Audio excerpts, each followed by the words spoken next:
Bonjour et bienvenue à la section 1 de préparation au travail à l'accouchement. Mon nom est Lucie Guibard, je suis infirmière clinicienne au secteur périnatalité depuis plus de 35 ans au CIS de Laval. On va commencer le cours cette fois-ci sur les signes précurseurs du travail. Donc, on va vous en énumérer plusieurs et je vais vous expliquer lesquels sont à considérer plus problématiques que d'autres. Alors, les premières, les légères pertes sanguines. J'aimerais commencer par vous dire que toutes ces informations que je vais vous donner dans les 5 sections s'appliquent seulement si vous êtes à 36 semaines de grossesse et plus. Alors évidemment, vous allez écouter ce diaporama avant vos 36 semaines, possiblement. Donc, si jamais vous avez un ou des symptômes que je vais parler, je vous encourage et je vous recommande fortement de contacter votre médecin et si vous en êtes incapable, de vous diriger vers le module naissance à l'hôpital accoucheur que vous êtes supposé aller. Donc, si je reprends pour les signes précurseurs du travail, il y en a qui sont de vrais signes précurseurs et d'autres qui sont un peu des mythes. Alors, on va un petit peu départager tout ça. Je sais très bien que vous êtes très à l'affût de toutes les nouveautés qui se passent au niveau des grossesses et des accouchements. Maintenant, avec Internet, avec les moyens de communication dont on dispose, évidemment que toutes ces informations qui sont écrites, vous les connaissez ou vous les avez lues en quelque part. Je vais tenter de vulgariser le tout en vous expliquant un petit peu plus en détail le pourquoi ou le comment de tout ça. Donc, les pertes sanguines, comme je disais, évidemment, on fait référence beaucoup à votre mieux-vivre. Vous allez voir sur le diaporama, le MV, page 127, c'est le mieux-vivre. Et il y a beaucoup d'informations qui ont été prises dans ce petit volume. Donc, si jamais vous oubliez des choses, je vous invite fortement à aller regarder dans votre mieux-vivre. Les légères pertes sanguines, ce que ça veut dire, c'est surtout en fin de grossesse, votre col de l'utérus sera beaucoup plus vascularisé qu'à l'habitude. Et à cause de ça, si jamais vous avez, pour différentes raisons, le col peut devenir un petit peu plus irrité, surtout si vous venez d'avoir un examen interne de votre médecin. Les médecins commencent à faire les examens internes à partir de 36 semaines. Certains médecins vont le faire auparavant et certains autres vont le faire à partir de 36 semaines. Il n'y a pas de meilleure manière ou de moins bonne manière, ça dépend toujours du médecin. Pour les besoins de la cause, je vais toujours parler du médecin en termes masculins, non pas parce que je pense que tous les médecins sont masculins, mais bien parce que c'est plus facile. Comme quand je parle du bébé, je parle toujours du bébé, je ne dirai jamais il ou elle. Donc, ça simplifie la façon de le parler. Alors, quand je reviens, pour les pertes sanguines, si le médecin vous fait un examen interne parce que vous êtes rendu à 36 semaines, il va vouloir regarder si votre col est dilaté, s'il est effacé, à quel endroit il se situe, est-ce qu'il est très postérieur vers l'arrière. Donc, il va essayer d'aller le chercher et parfois, pour différentes raisons, sans graffiner votre col, il va quand même aller irriter un peu le col qui est une partie immensément vascularisée en fin de grossesse. Donc, si jamais vous revenez à la maison avec de légères pertes sanguines, ce qu'on considère légères, c'est du spotting, des pertes rouges rosées qui vont avoir à peu près la grosseur d'un 1 ou un 2 dans une serviette sanitaire. Si vous imbibez une serviette sanitaire complète de sang rouge en 1 heure, je vous demande d'aller à l'hôpital immédiatement au module naissance. Ne vous présentez pas à l'urgence, montez directement au module naissance et on va prendre soin de vous à ce moment-là. Les raisons pour lesquelles il pourrait y avoir un saignement de ce type-là sont très différentes et très variées, donc je ne vais pas m'élaborer là-dedans. Donc, si vous imbibez une serviette sanitaire en 1 heure, je vous demande de vous rendre à votre centre hospitalier accoucheur. Si vous n'avez que du spotting, encore une fois, ce sont des taches dans votre serviette sanitaire. Elles peuvent être roses, rouges, brunâtres, ça dépend. C'est vraiment dû à l'irritation que le médecin a pu faire avec ses doigts et habituellement, ça dure 24-48 heures. C'est la même chose suite à une relation sexuelle. À la fin de la grossesse, le col est très vascularisé, je l'ai déjà dit, il va descendre dans le vagin et parfois suite à une pénétration ou à une stimulation, si les doigts de votre conjoint étaient à l'intérieur de votre vagin, il se pourrait que ça allait irriter le col et à ce moment-là, on pourrait se retrouver encore une fois avec du spotting ou des petites pertes sanguines. En notant encore une fois que ce soit que du spotting, petite tache dans une serviette sanitaire, on n'imbibe pas la serviette. Alors encore une fois, si vous imbibez une serviette sanitaire de sang en 1 heure, vous devez vous rendre à l'hôpital. Maintenant, quand on parle de contraction de Braxton Hicks, encore une fois, il y a des femmes qui vont en avoir beaucoup. Braxton Hicks, on appelle les contractions de Braxton Hicks des fausses contractions parce que ça n'amène pas à un travail. Il y a des femmes qui en ont énormément, il y en ont beaucoup. Des contractions, c'est un serrement du ventre. C'est vraiment, il y en a qui vont comparer ça à une crampe menstruelle.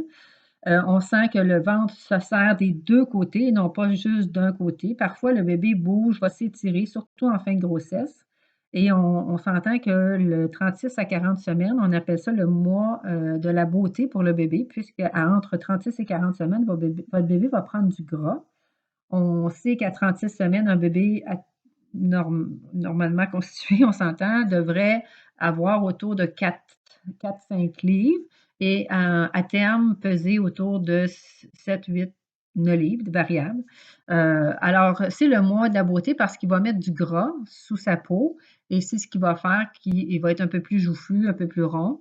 Et en faisant ça, évidemment, il y a moins de place pour bouger dans votre ventre parce qu'il grossit de plus en plus et il va plus s'étirer. Alors, il y a des femmes qui vont me dire qu'ils ont une contraction, mais elles vont ressentir que le ventre est dur seulement d'un côté. Alors, s'il est dur seulement d'un côté, c'est parce que ce n'est pas une contraction, c'est seulement l'étirement du bébé.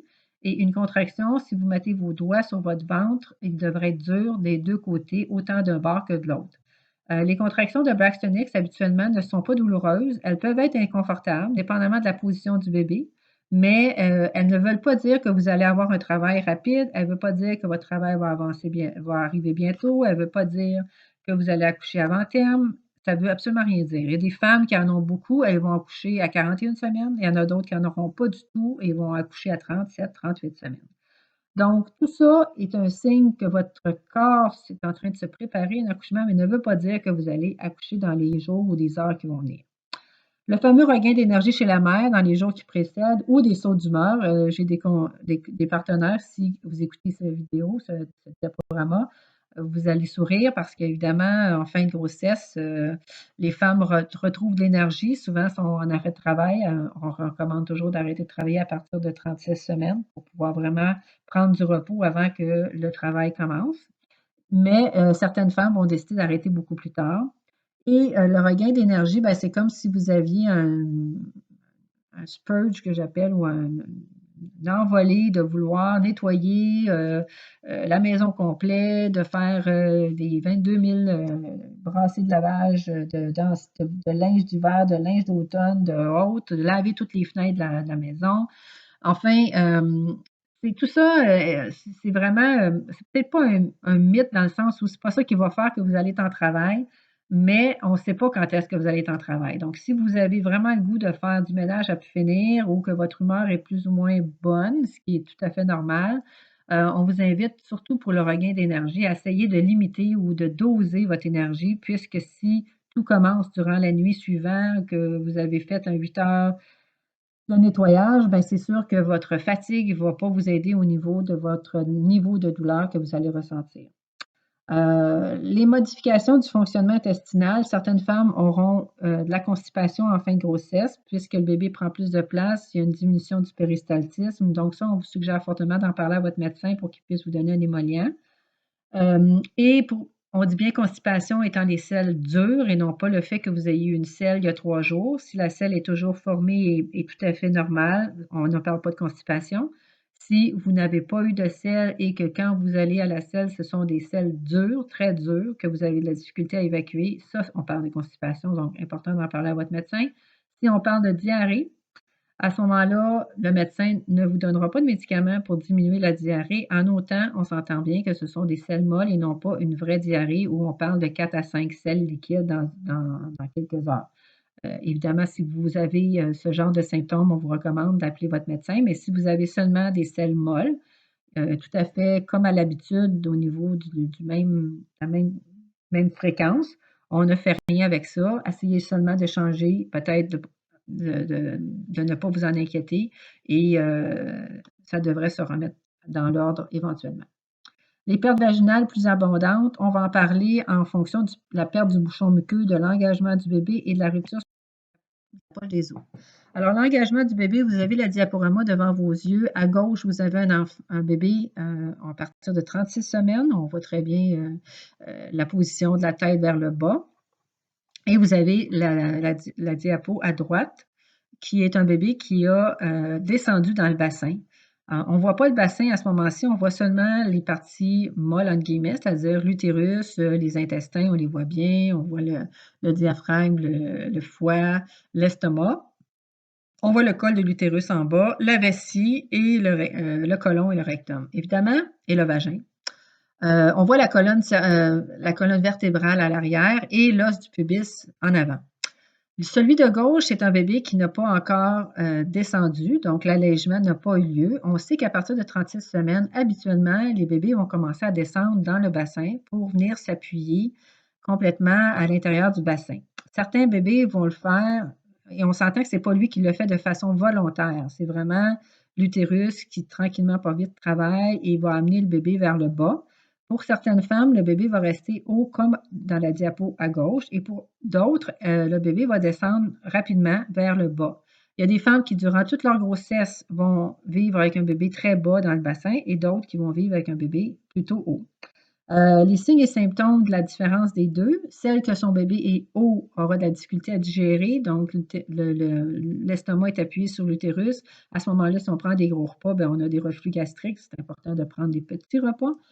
Et cette femme-là va être capable de tolérer d'aller à la toilette une fois à toutes les heures ou une fois aux heures et demie, tandis que celle qui est à droite et que son bébé est très bas n'a pas de problème de digestion, plus de place, on le voit très bien dans les intestins en haut de l'utérus, mais cependant, si vous regardez juste en haut du l'os pubien du bas, vous verrez que la vessie est très écrasée par la tête du bébé, ce qui fait que la femme va vouloir aller à la toilette quasiment aux demi-heures, aux heures, mais va uriner seulement des petites quantités puisqu'il n'y a pas grand place dans la vessie pour avoir une quantité d'urine plus abondante. L'autre chose que je veux vous remarquer avec cette diapo, cette vidéo, excusez pas une vidéo, cette diapositive, c'est le col de l'utérus. À gauche, on voit un col qui est assez épais. C'est la partie rouge qui entoure le bébé, la partie rosée, si on peut appeler ça comme ça, c'est l'utérus. Et la partie du bas, c'est le col. À l'intérieur du col de l'utérus, vous allez remarquer, en anglais, ils appellent ça plug of mucus, c'est du mucus, donc c'est ça le bouchon muqueux. Et ça ferme l'utérus tout le temps de votre grossesse pour éviter que les infections entrent à l'intérieur de votre utérus et à ce moment-là, plus vous infectez. Ce bouchon-là, à la fin de la grossesse, va probablement s'évacuer par lui-même. Vous n'avez rien à faire. Vous n'aurez pas non plus de signe précurseur qui vous dit que le bouchon va s'écouler ou va se sortir.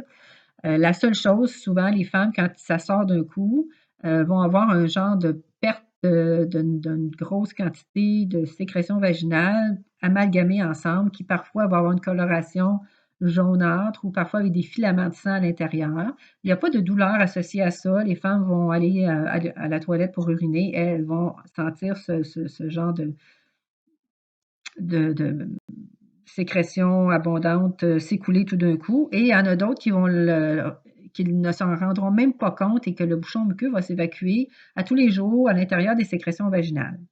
La seule façon de savoir si votre bouchon muqueux est toujours présent, c'est quand vous allez avoir des examens internes par votre médecin et qui va vous examiner à savoir si vous êtes dilaté.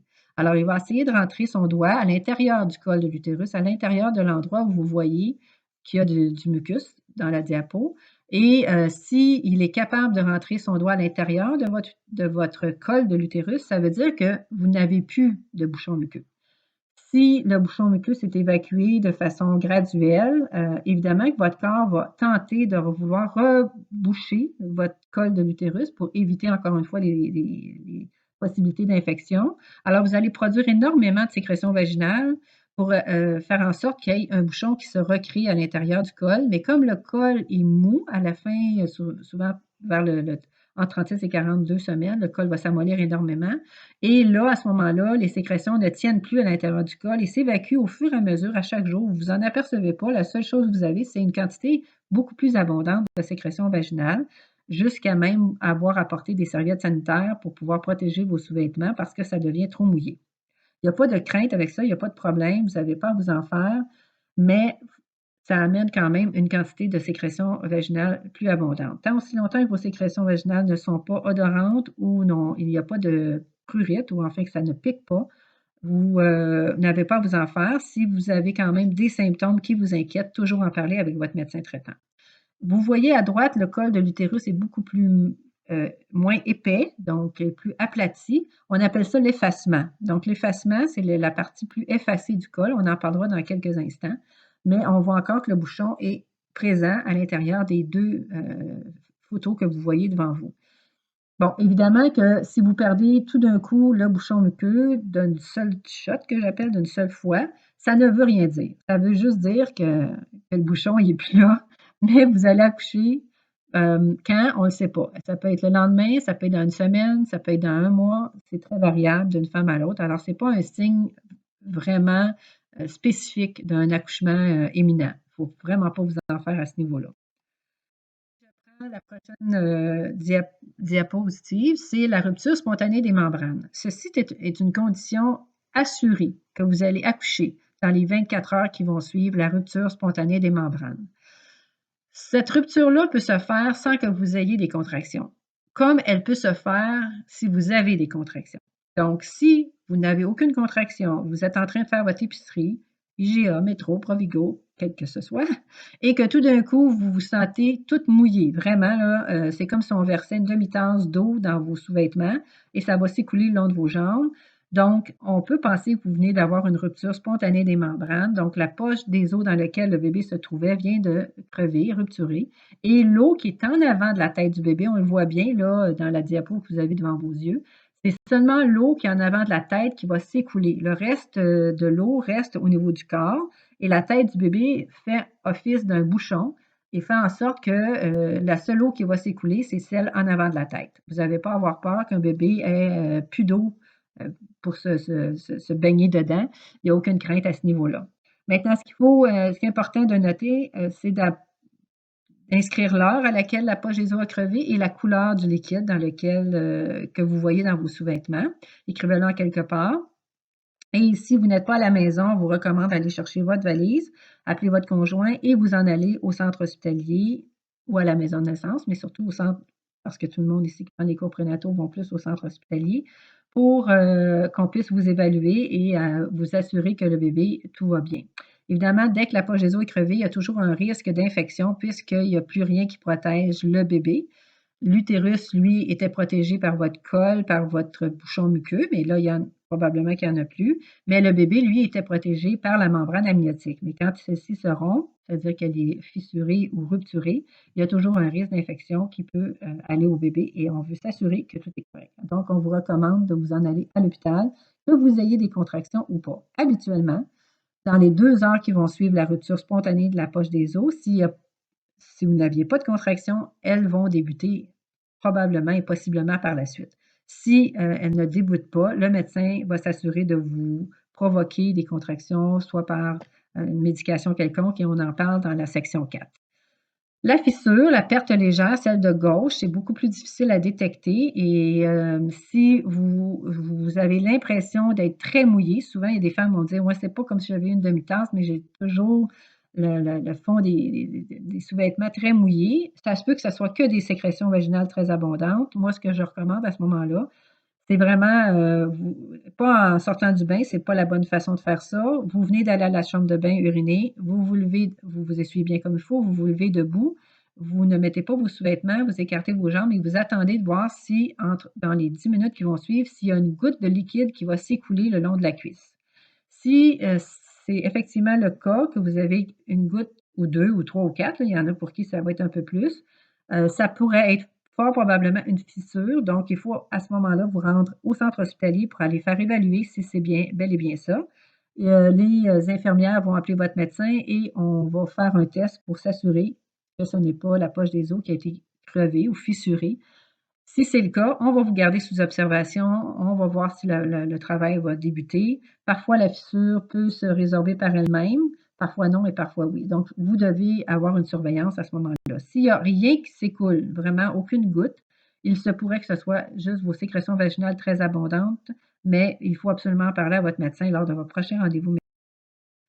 Il y a des termes qu'il faut que vous connaissiez très bien. Le médecin, quand il vous voit à partir de 36 semaines, il va inscrire dans son dossier ou dans votre dossier ces 3 éléments: la dilatation de votre col, l'effacement du col et la station du bébé dans votre bassin. Donc, vous pourrez lui demander à chaque fois que vous le voyez, ça vous donnera une image visuelle de où se situe votre bébé dans votre utérus. Quand on parle d'effacement et de dilatation du col, la diapo que vous avez devant les yeux vous démontre très bien l'effacement et la dilatation. Donc, on parle de la partie rose mauve pâle. Et dans la première, vous le voyez dans le premier à gauche, le 1 à 3 cm qu'on parle de phase de latence, c'est là où on va dilater 1 à 3 cm. La partie du bas, c'est comme si je rentrais dans votre vagin avec un spéculum, puis je regardais de cette façon-là, c'est ça que je verrais. Si je fais une coupe transversale, là, on voit le bébé avec votre col au bas, et c'est là qu'on peut voir l'effacement et la dilatation. Vous voyez très bien que dans les 2 premiers bébés, les 2 premières photos des bébés, la poche des os n'a pas été rupturée, donc on voit bien la balloune, si on peut appeler ça comme ça, qui est en avant de la tête. Donc ça, si la poche des os crevait, ça serait la seule quantité d'eau qui s'écoulerait, ça serait ce que vous voyez. Et dans les 2 derniers bébés vers la droite, quand on parle du 3 à 7 cm et le 7 à 10, on voit bien que plus la poche des os a été crevée et là, on voit vraiment la tête du bébé. Quand on la voit descendre comme on la voit présentement, n'oubliez pas qu'il y a un vagin. Donc là, on voit la tête sortir, mais il y a le vagin. Donc, la tête du bébé va s'engager dans la partie vaginale de la femme enceinte et tranquillement, pas vite, lorsque madame va pousser et elle va pousser, là, le bébé va descendre dans la filière vaginale. Vous le voyez ici aussi d'une autre façon au niveau de l'effacement et la dilatation du col. Le numéro 1, que la dilatation n'est pas commencée, on voit très bien que le col est très épais. Le 2, on voit que le col s'est aminci et on parle de 50% d'effacement. Pour un premier bébé, il faut s'attendre à arriver à presque 100% d'effacement avant d'avoir une dilatation pour un premier bébé. Un deuxième, troisième, ce n'est pas la même chose, mais au premier bébé, ça prend absolument un effacement pratiquement à 100% pour commencer à dilater plus de 3 cm. Donc, vous pourriez effacer en même temps que dilater, mais c'est plutôt rare. La plupart du temps, vous allez être à 1 cm, donc 1 cm d'ouverture du col, et après ça, l'effacement se fait. Et c'est ça qui prend beaucoup de temps, c'est cet effacement-là qui peut prendre jusqu'à 12 heures. Vous voyez le 3 le col est effacé complètement avec une dilatation à 3, ce qui est plutôt difficile à regarder, mais vous avez la vessie juste en avant. On voit très bien qu'elle est très aplatie parce que la tête appuie sur la vessie. Puis la dernière, numéro 4, dilatation à 10 cm. Ça semble pas très grand quand on regarde ça sur une image, mais c'est quand on rentre nos doigts qu'on est capable de vraiment mesurer jusqu'à quel point le col est ouvert. Et c'est quand on ne le sent plus dans le vagin qu'on sait que la femme est dilatée. Maintenant, la station pelvienne, vous voyez maintenant le bassin. Le bébé est dans un utérus. L'utérus est dans votre abdomen, mais vous avez aussi un bassin, hein, évidemment, avec la symphyse pubienne en avant. On ne voit pas présentement en arrière, mais il y a de l'autre côté où c'est dans votre dos. Et vous avez votre colonne vertébrale qui s'aligne en arrière du bébé que vous voyez présentement. Vous avez les 2 os d'en haut qui sont votre bassin et vous voyez bien que ce n'est pas la largeur du bassin extérieur qui compte, c'est ce qu'il y a à l'intérieur. Et ça, c'est très difficile de savoir si votre bassin est assez grand pour faire passer la tête du bébé. La seule façon qu'on peut savoir ça, c'est la station de votre bébé qui peut nous indiquer et non pas nous prouver à 100% si votre bébé peut passer ou pas. Alors, évidemment, pendant le temps de votre grossesse, votre bébé va être plutôt en position, en station flottante, le flottant que vous voyez, donc à moins 4 de station. Au lieu d'avoir la tête qui est présentement, comme dans le diapo que vous avez devant vous, à 0, votre bébé, sa tête va être plus flottante, donc en haut du bassin et va flotter dans le liquide amniotique. Il ne sera pas engagé. Et souvent, c'est là où le bébé peut bouger d'un siège à une tête, d'un côté transverse, ça veut dire se mettre en travers. Donc, il y a plusieurs bébés qui font ça de façon naturelle. Sauf rendu à la fin de la grossesse, le bébé va prendre une position probablement plus finale, même si on sait qu'il y a des bébés qui peuvent tourner, même rendus à entre 36 et 40 semaines. Cependant, si votre bébé était très engagé, et ça, c'est le médecin qui va vous le dire encore une fois, demandez-lui, est-ce que je suis dilatée, est-ce que je suis effacée et à quelle station est mon bébé? Parce que votre médecin l'inscrit dans votre dossier. Alors, si on revient, un bébé qui est engagé à 0 station, vous le voyez bien là dans la diapo, si c'est à 0 station, On voit bien les petites épines à l'intérieur du bassin qu'on voit ici. Ils sont proches de la tête du bébé vers le bas, c'est comme des renflements vers l'intérieur. C'est ça qui peut empêcher la tête du bébé de descendre. Mais si votre bébé est rendu à 0 de station, il peut passer. Ça ne veut pas dire que vous n'aurez pas de césarienne, ça on ne le sait pas, mais on sait qu'au niveau de votre bassin est assez grand. Si jamais c'est votre bébé qui souffre de quelque chose, de cordon ou quoi que ce soit, il se pourrait que vous ayez une césarienne, on va en parler dans la section 4. Mais si tout va bien avec le bébé, puis que votre bébé est à 0 de station, mais que malheureusement, on ne parvient pas, vous, en le poussant ou quoi que ce soit, il se pourrait à ce moment-là que le médecin puisse vous aider en utilisant la ventouse comme exemple. Et il pourra le faire si votre bébé est à station 0, sans problème. Mais si votre bébé est en station -2, -3, -4 flottant, ben à ce moment-là, c'est beaucoup plus dangereux, problématique. Et il y a de fortes chances que si vous êtes en train de pousser et que le bébé est à cette station-là, qu'on doive faire une césarienne. C'est le bébé est trop haut pour à ce moment-là mettre une ventouse. Alors, l'importance de demander à votre médecin, mais c'est sûr que si vous le voyez à 38, 39 semaines et qu'il vous dit que votre bébé est encore à la station flottante, -4, il ne faut pas vous en inquiéter parce qu'il se pourrait qu'il reste comme ça jusqu'à temps que vous soyez en travail actif et au moment du travail, que le bébé commence à descendre dans le bassin, excusez-moi, et que là, on se retrouve avec des stations -2, -1, 0, ce qui est la plupart du temps le cas. Alors, c'est vraiment important de ne pas vous inquiéter avec la station, mais ça vous donne seulement une idée de où se situe votre bébé dans votre bassin. À partir de la station 0, quand on parle de +1, +2, +3, +4, c'est au moment où vous allez être en travail actif que ces stations-là peuvent s'appliquer. Très rarement, pendant la grossesse, une femme va avoir un bébé à une station +1 ou +2 parce que c'est très, très bas dans le bassin. J'ai déjà vu ça, mais c'est plutôt rare. Si ça vous arrive, inquiétez-vous pas, le médecin va vous en parler parce que vous allez avoir l'impression d'avoir la tête du bébé entre les 2 jambes tout le temps. C'est très, très incommodant, mais vous n'êtes pas en travail pourtant, sauf qu'il y a des femmes qui vont avoir un bébé très bas comme ça pendant la fin de leur grossesse. Mais je vous dirais qu'à 95-99 du temps, le bébé va être en station plus élevée, donc habituellement -4, -3, -2, -1 peut-être. Et à la fin, toute fin de la grossesse, on peut arriver jusqu'à 0. Et après ça, ça va être pendant le travail que le bébé va descendre encore plus au niveau du bassin. Maintenant, qu'est-ce qui vous dit que c'est un vrai ou un faux travail? Donc, vous avez les deux côtés du tableau ici. Je vais vous l'expliquer avec mes termes. C'est sûr que si vous êtes en vrai travail, habituellement, si vous bougez, vos contractions vont habituellement augmenter. C'est-à-dire que vous allez les ressentir, elles ne vont pas disparaître. Si vous êtes en faux travail, là, les contractions vont s'espacer ou vont disparaître si vous bougez, si vous marchez, si vous vous activez.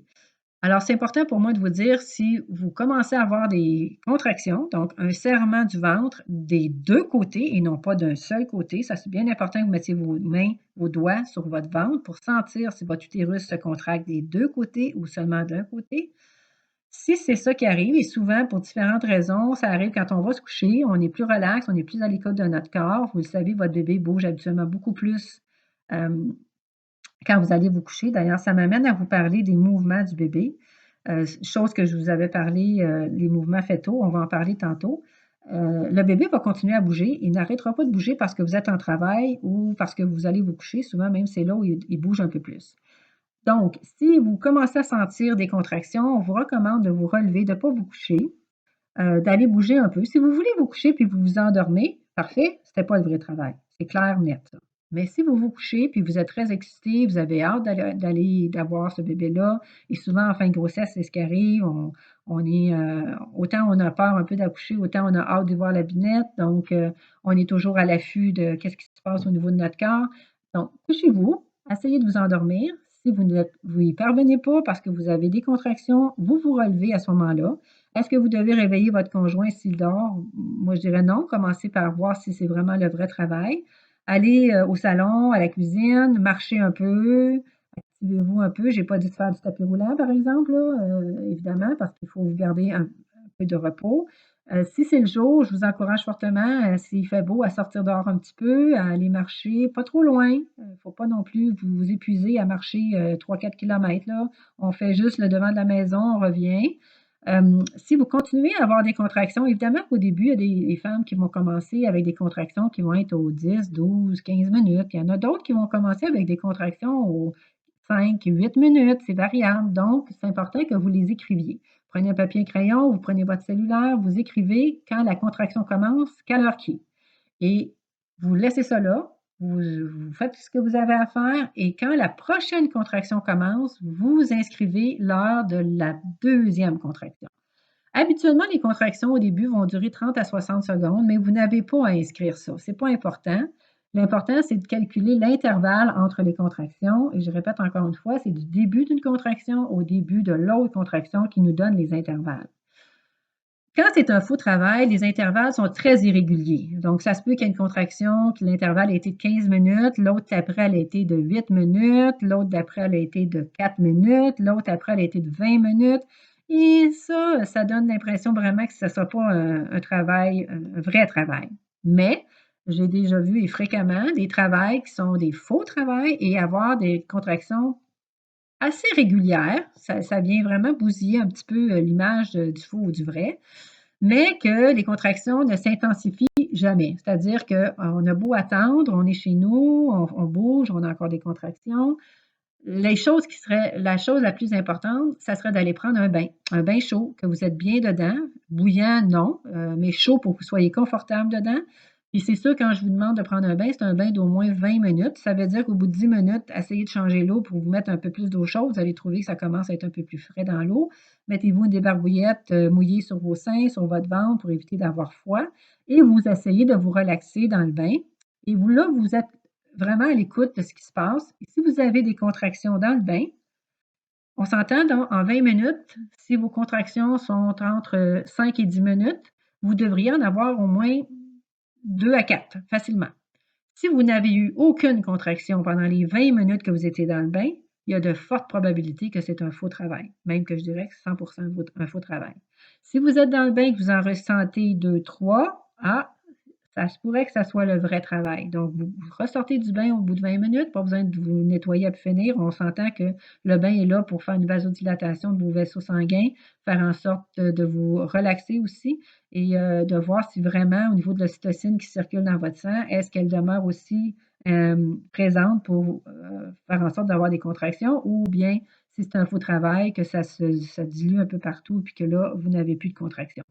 En sortant du bain, vous pouvez aller vous recoucher sur le côté gauche dans le salon pour vous reposer un peu et essayer de vous endormir. Si vous vous endormez, c'était pas le vrai travail. Si vous ne vous endormez pas et que ça continue quand même, ben là, c'est important de vous activer. Donc, vous changez les idées, lire un livre, regarder une revue, regarder un film à la télé, une série sur Netflix, comme vous voudrez, et voir avec le temps si les contractions s'intensifient. Encore une fois, éventuellement, vous allez voir que la localisation, je dirais pas de la douleur, mais de l'inconfort va commencer à s'installer. Il y a des femmes qui vont avoir une localisation plus dorsale, donc dans le bas du dos, et d'autres que ça va être abdominal, donc dans le bas du ventre. Ce qui est important pour savoir si c'est le vrai ou faux travail, il faut bouger. Donc, si vous bougez, vous allez savoir si c'est des vrais ou du faux travail. Plus vous allez bouger, ben, je ne veux pas que vous bougez trop, là, mais c'est important de faire quand même une petite marche. Souvent, les femmes, ce qu'ils font, c'est qu'ils restent dans une position stable à la maison. Donc, elles ne se lèvent pas, elles sont bien, puis elles disent, ben, j'ai des contractions quand je suis couchée. Se préparent pour venir à l'hôpital, arrivent à l'hôpital et on leur demande c'est quand la dernière fois qu'elles ont eu une contraction. Puis souvent, elles vont nous dire, ben, c'est à la maison, il y a à peu près 20 minutes. Donc, déjà là, ça nous dit que c'est peut-être pas le vrai travail. Parce qu'une femme qui, c'est un vrai travail, les contractions vont continuer dans l'auto, vont continuer quand elle va marcher vers l'hôpital, quand elle va monter dans l'ascenseur. Donc, ça n'arrêtera pas comparativement à une femme en faux travail où juste le fait de bouger, les contractions vont disparaître ou être quasiment pas là. Donc, ça, c'est vraiment important. Pour ce qui est du col utérin, évidemment, vous ne le savez pas tant aussi longtemps que vous n'aurez pas à l'hôpital et qu'il n'y aura pas quelqu'un qui va vous examiner. Les écoulements, ça aussi, évidemment, si vous avez des pertes sanguines, je vous l'ai dit, ça, c'est l'hôpital directement. Surtout si vous êtes en travail, n'attendez pas. En travail, théoriquement, les pertes sanguines arrivent complètement à la fin du travail. Donc, si vous en avez puis vous êtes à la maison, c'est rouge. Allez-vous à l'hôpital, ne restez pas à la maison. S'il y a du liquide amniotique, donc encore une fois, si vous avez commencé des contractions et que tout d'un coup, vous avez une perte de liquide, encore une fois, vous notez l'heure, vous notez la couleur et vous vous dirigez vers le centre hospitalier. Donc, c'est ce que je viens de dire. La rupture des membranes avec ou sans contraction, vous vous rendez. Un premier bébé, on parle de contractions régulières persistantes aux 5 minutes et au moins qui dure 1 minute depuis au moins 1 heure. Bon, la règle du 5-1-1, moi, je vous dirais, c'est ce qui est important.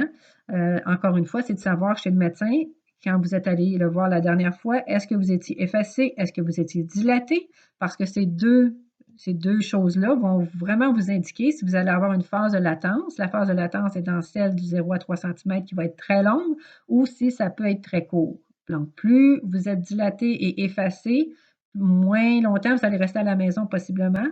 Alors, c'est important de savoir ça. Les saignements vaginaux, on en a parlé. Donc, si vous avez des saignements, on doit se rendre à l'hôpital.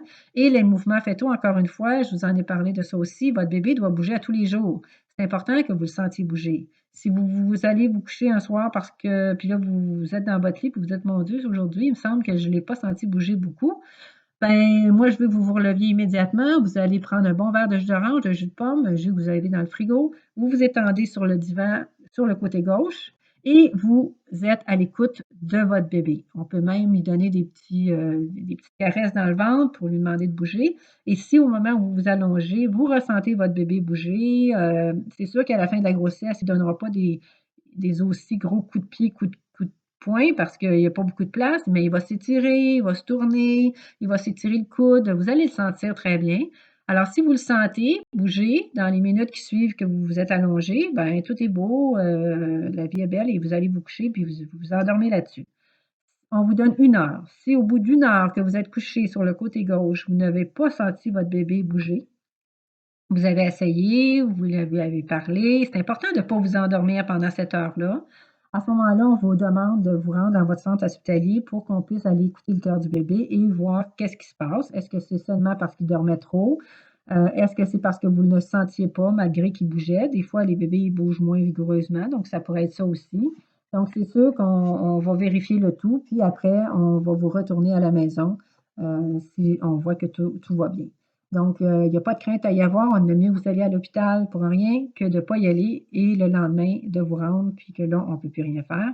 Alors, c'est bien important d'être à l'écoute des mouvements du bébé. Il va bouger même pendant que vous allez être en travail. Il va bouger même pendant que vous allez pousser votre bébé vers l'extérieur. Un bébé à l'intérieur de l'utérus vit tout le temps, donc c'est normal. Il va bouger sans problème. Alors, j'en ai parlé du bain chaud pendant 20 minutes, de vous coucher sur le côté gauche. Ça aussi, pendant que vous avez des contractions, vous pourriez faire la même chose. Si vous appelez votre hôpital accoucheur, on va vous demander de vous en venir, ça c'est certain. Et tout ce que je viens de vous dire, si ça vous arrive en bas de 36 semaines de grossesse, à l'hôpital. Alors, j'espère que ces explications-là vous sauront vous être utiles et que vous n'irez pas à l'hôpital 2 ou 3 fois en faux travail. Ça me surprendrait, mais on ne sait jamais. Mieux vaut toujours être certain que de douter. Et on va parler de la participation du partenaire dans les sections prochaines, surtout dans la section 3. La section 2, on va parler du travail, surtout des phases du travail, et c'est important que le conjoint, le partenaire qui vous accompagne soit à l'écoute de toutes ces notions-là. Merci. Et vous trouverez à la fin, tantôt, je vais répondre à quelques questions les plus fréquemment posées pour cette section-ci. Alors, maintenant les questions. Est-ce que c'est possible que je ne ressente pas la rupture de la poche des os? Non, c'est impossible. Vous allez ressentir la rupture de la poche des os. Il ne faut pas vous en inquiéter. La plupart des femmes, étant donné que c'est de l'eau chaude, ça vient de votre corps, donc l'eau est à la température de votre corps. Vous allez ressentir qu'il y a quelque chose qui s'écoule. Vous ne vous inquiétez pas. Et vous allez savoir que ce n'est pas de l'urine parce que c'est vraiment... vous ne pouvez pas le contrôler. Donc, si ça commence à couler, même si vous vous retenez, ça va continuer à couler. Est-ce que je peux me baigner jusqu'à la fin de ma grossesse? Mais oui, vous pouvez vous baigner, mais faites attention dans le sens où si vous avez une piscine dans votre cour, ben définitivement, ce serait la meilleure place. On ne vous suggère pas d'aller dans les bains publics parce qu'il y a beaucoup de chlore et il y a aussi, on met beaucoup de chlore justement pour éviter qu'il y ait trop de bactéries dans l'eau. C'est pour ça que ce n'est pas très recommandé. Mais si vous avez une piscine dans votre cour chez vous, et vous connaissez très bien qui la nettoie, évidemment, qu'il n'y a aucun problème. Et si jamais la poche des os crevait pendant que vous vous baignez, vous allez le ressentir puisque l'eau n'est pas à température de votre corps, elle est un petit peu plus froide, vous allez sentir qu'il y a quelque chose qui vient de se passer. Donc, ça m'amène à la troisième question. Est-ce que je dois savoir si la poche des os crève? Oui, vous allez en rendre compte, vous allez sortir.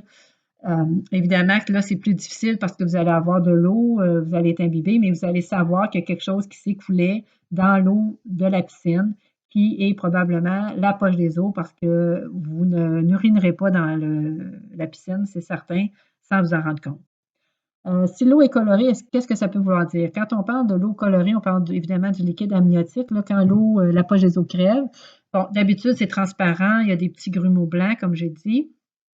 Mais ça se pourrait que pour différentes raisons, l'eau soit un peu plus brunâtre.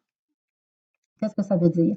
Le fœtus à l'intérieur de votre utérus va uriner. Lui, le bébé, il urine habituellement, régulièrement, aux 2-3 heures, là, il va uriner et il boit du liquide amniotique aussi. Votre liquide amniotique est toujours renouvelé à cause de la circulation sanguine, et etc.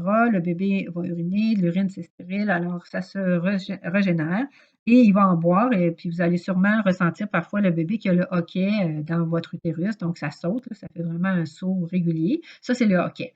Donc, il peut, peut-être parce qu'il en a bu rapidement, votre bébé aussi il peut prendre son pouce. Il y a des bébés qui aiment beaucoup téter in utero.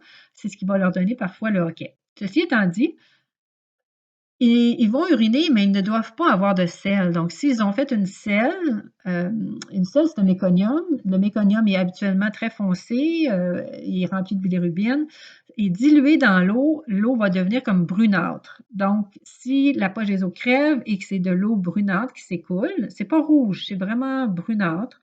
À ce moment-là, on peut penser que votre bébé a fait une selle dans les heures qui précèdent. C'est pas dangereux pour le temps que le bébé est in utero parce qu'il ne respire pas, mais cependant, cette eau-là va passer dans son système rénal. Écoutez, il y en avale, donc ça va être, veut pas, passer à travers son système à lui. Mais on va vous surveiller de façon très proche durant tout le temps de votre travail, juste pour s'assurer que le bébé va bien. Et au moment de la naissance, vous allez remarquer qu'on va vraiment aspirer votre bébé de façon beaucoup plus. Ben vous ne voyez pas la différence parce que c'est le seul accouchement que vous voyez. Mais moi, je peux vous assurer qu'on va vraiment s'assurer que votre bébé n'a pas de sécrétion qui va rentrer dans ses poumons parce que, évidemment, s'il y a des sels à l'intérieur, des particules de sel, et qui deviennent à l'air, on a peur qu'il fasse une pneumonie ou des choses comme ça. Donc, on va vraiment s'assurer qu'il est bien aspiré au moment de la naissance. Alors, c'est l'eau qui peut être colorée de cette teinte-là. La plupart du temps, si elle est colorée, ça serait une coloration brunâtre. Il y en a qui m'ont déjà demandé, est-ce que c'est possible que ça soit rouge? Non. Si vous saignez rouge, ça ne vient pas du liquide amniotique, ça peut venir de votre col de l'utérus et ça peut venir du placenta. Alors ça aussi, des saignements rouges pendant qu'on est en travail, vous vous dirigez directement, vraiment, à votre centre hospitalier le plus rapidement possible.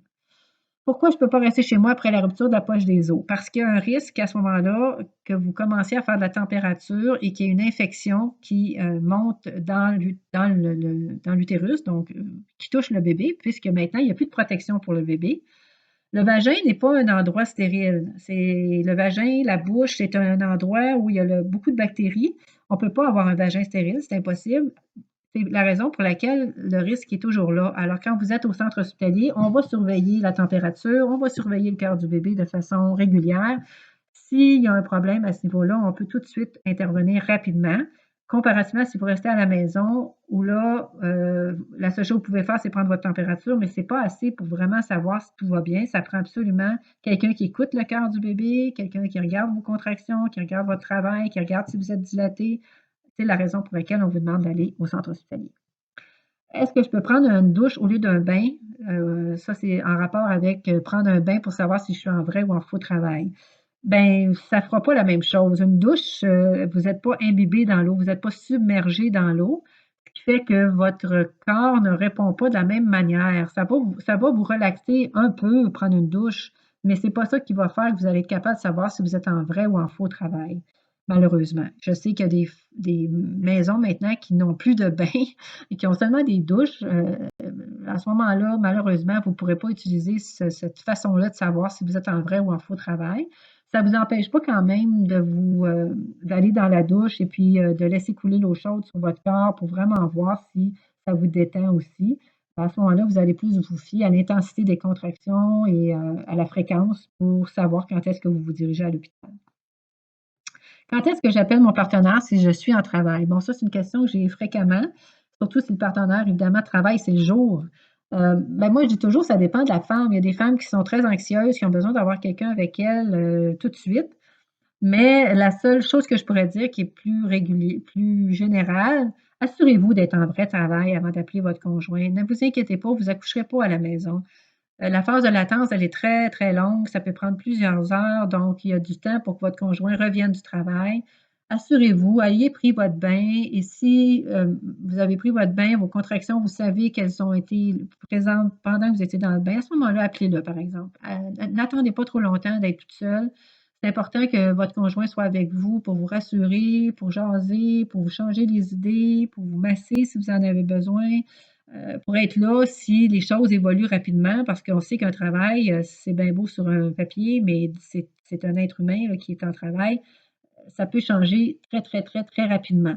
Alors, simplement vous assurer que vous êtes en vrai travail, bougez, marchez, allez dehors, et si vous voyez que les contractions persistent, même si elles ne sont pas très fréquentes, même si elles ne sont pas très intenses, mais vous avez vu qu'elles ne sont pas disparues malgré que vous avez fait tout ça, appelez-le.